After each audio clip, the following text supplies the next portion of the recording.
Now that Disney Plus has cemented itself as the new head honcho of the streaming platforms, the repercussions have been massive, with many fan favorites now given so much more opportunity to be expanded on. We did it. Characters like Wanda Maximoff of the Marvel Cinematic Universe, who is one of the main characters of the forthcoming show WandaVision.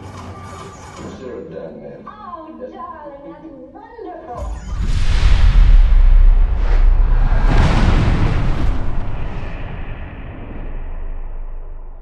While details are scarce as of yet, some information of the show was released during the Comic-Con Experience 2019 convention in San Paulo, Brazil. Lizzie Olsen and Paul Bettany are starring in it.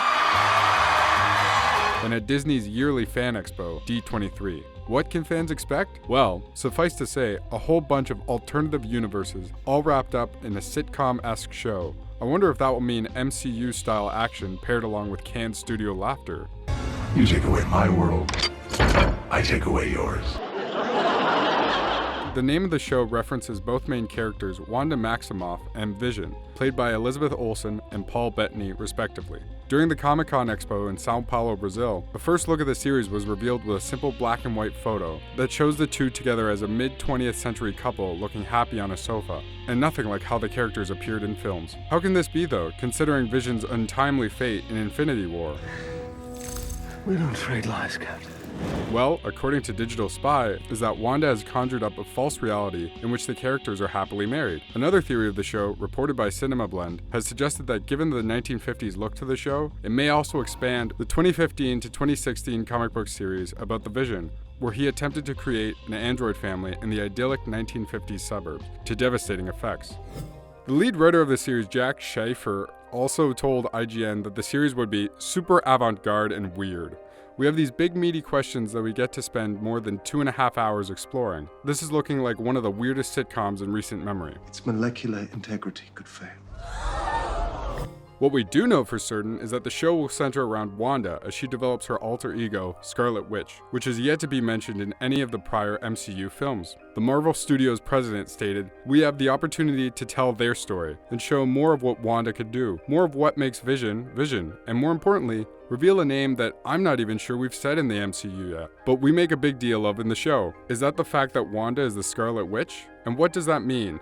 That's what we play into with this show in ways that are entirely fun, entirely funny, somewhat scary, and will have repercussions for the entire future of Phase 4 of the MCU, before the start of the MCU's, which will include her appearance in the next Doctor Strange film that is going to heavily explore multiverses. What speculation is there that Scarlet Witch will become a main villain in the fourth phase of the MCU? Well, going off the history of her character in the comics and films, her character was introduced as a villain in both, teaming up with Ultron and Magneto. Furthermore, in the comics, her character is unable to control her powers, and most intensely during times of grief.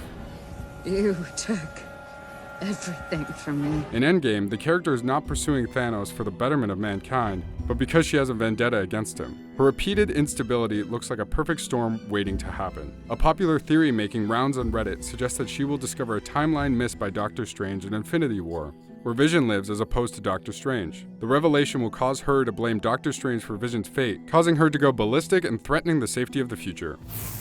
Revealed at Disney's D23 Expo, many characters besides Vision and Wanda from the MCU will be making an appearance on the latest Disney Plus series. Randall Park returns as Jimmy Woo from Ant-Man and the Wasp, and Kat Dennings will once again play her role of Darcy from the last two Thor films. Furthermore, Teyonah Parris will be playing a grown-up version of the Captain Marvel character, Monica Rambeau.